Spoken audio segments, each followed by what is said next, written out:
Hello everybody, welcome back to Sophisticakes by Mary. For this video, I'm going to show you how I made this torn wafer paper cake with some fondant lace and a little touch of silver. And you will notice that there are many different shades of lighting in this video, and that is because I started filming this video in the evening or late afternoon, and in the Midwest, it gets dark early, and then I had to continue in the morning. So if this sounds like something you'd like to see, stick around.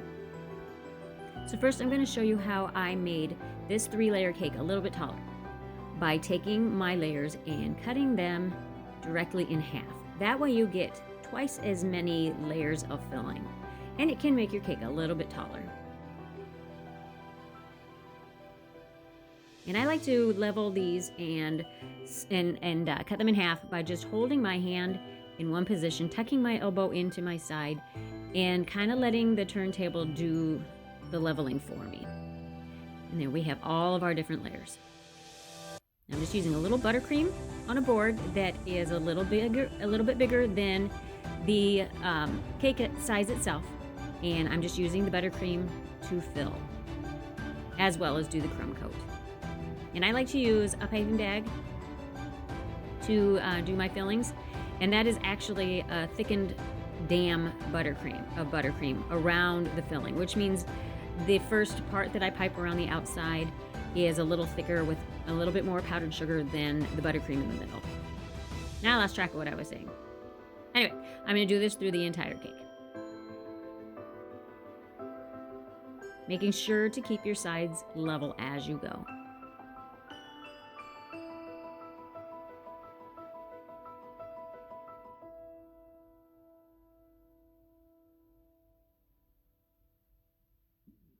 Now go ahead and pop that in the freezer for about 10 to 20 minutes to firm up, and get your either your buttercream or your ganache ready for your crumb coat. And I decided to do ganache this time, which is just, not equal parts, but it's 1 part heavy whipping cream to 2 parts chocolate. And in this case, I used a dark chocolate. You just melt those together and combine them with a whisk until it is smooth. Let it cool a little bit till it's about the consistency of peanut butter. And then just use this as your crumb coat. If you hear big trucks going by, that is because we got a snowstorm yesterday and they are trying to shovel our street. I apologize for that. And continuing on with our crumb coat, I just wanted to make sure that I got this as level and smooth as I can.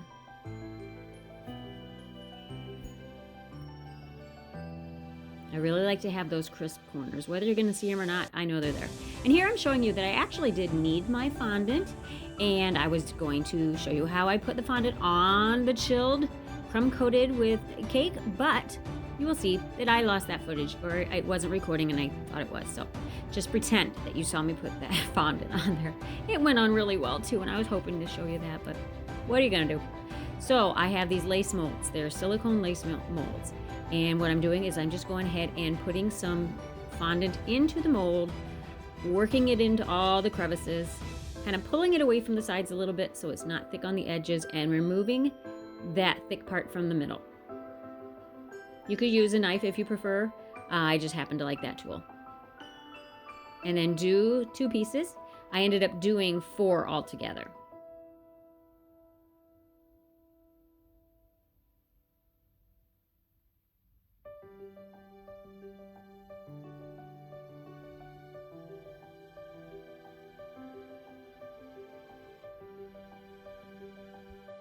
And since I had dusted the mold with some cornstarch before I put the fondant in there, it releases pretty easily, and there was no need to actually put it in your refrigerator to firm up. You can, if you want to. If your fondant is real soft, go ahead and just pop it in your refrigerator for maybe 10-15 minutes, just so that it firms up a little bit for you to release it. And here are all my pieces, and I did trim some extra pieces out that I didn't get pulled away from the sides of the mold as well as I would have liked to, and that always happens. So just go ahead and clean it up with your tools. You can use a Dresden tool, you can use your X-Acto knife, and then that tool is just a rubber-tipped clay sculpting tool that I like to use sometimes.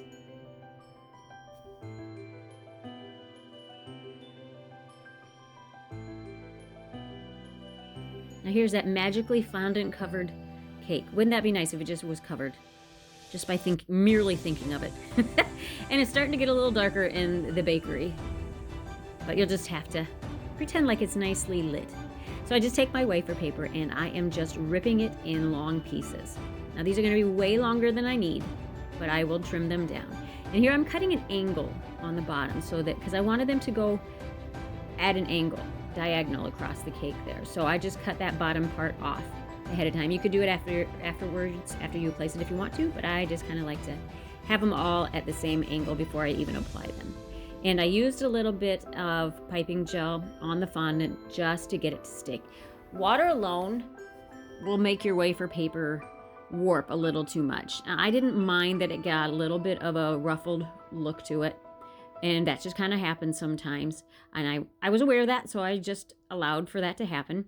But if you add water to it, it's going to happen more. And I'm just taking those fondant lace pieces and attaching them.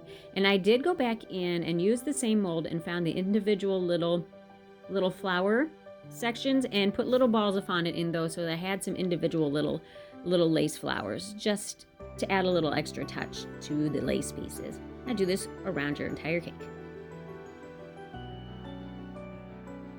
I do think this design would look really good in a 2-tier, but I didn't have the time or the cake to do it, so we're just doing it in the 1. And I didn't like how long that piece was, so I just removed it, cut it down, and put it back on. And here I'm just kind of taking off that extra height. I wanted some height to those pieces, but I didn't want them as high. And you'll see that I do go back in and I take even some more off later.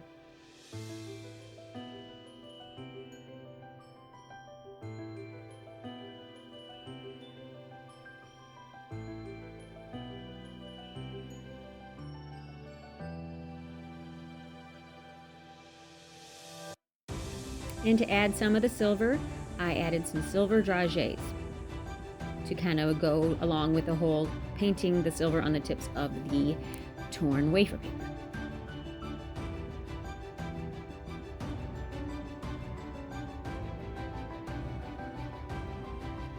And I'm just using piping gel to attach those. And I just went ahead and closed the window because the lighting, again, I can't stand it when the lighting is off. I thought it made it a little easier to see. Sorry about the horizontal stripes of the curtain. Almost said shower curtain. Of the curtain. Yeah, it's just, ignore that. So I'm just using some silver luster dust combined with some Everclear to make a paint that I can brush on the tips of the wafer paper with just a smaller brush. Now don't make this paint too thin because it will bleed a little bit. Wafer paper does like to accept a lot of moisture quickly, so don't make it too thin of a paint mixture.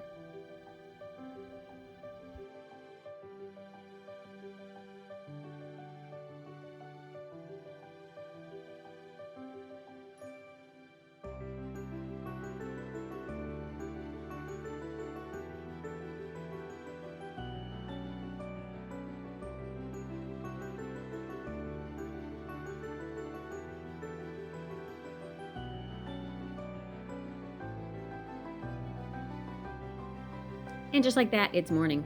I went home, got some sleep, got something to eat, rejuvenated, came back. So I'm just going back and putting some more,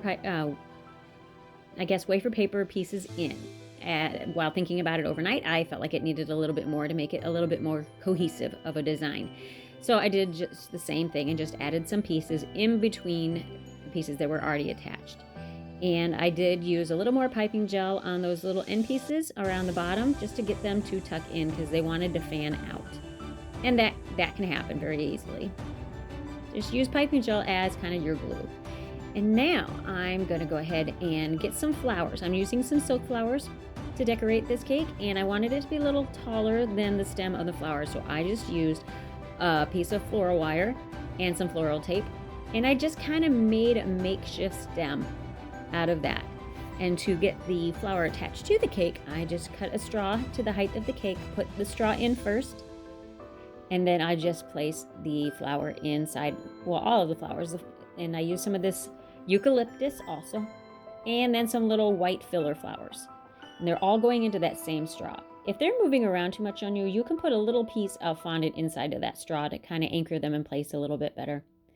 And there it is, guys. A torn wafer paper and lace little cake. I guess this could be good for a wedding if you're doing just a cutting cake, or a birthday.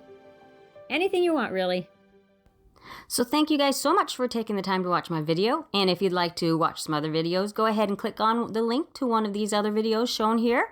And if you would like to check out my other social media, I am on Facebook and Instagram under the same name, Sophisticakes by Mary. And please take the time to share, like, subscribe, and hit the notification bell so that you know when I upload another video. Thank you so much, and we'll catch you on the next tutorial.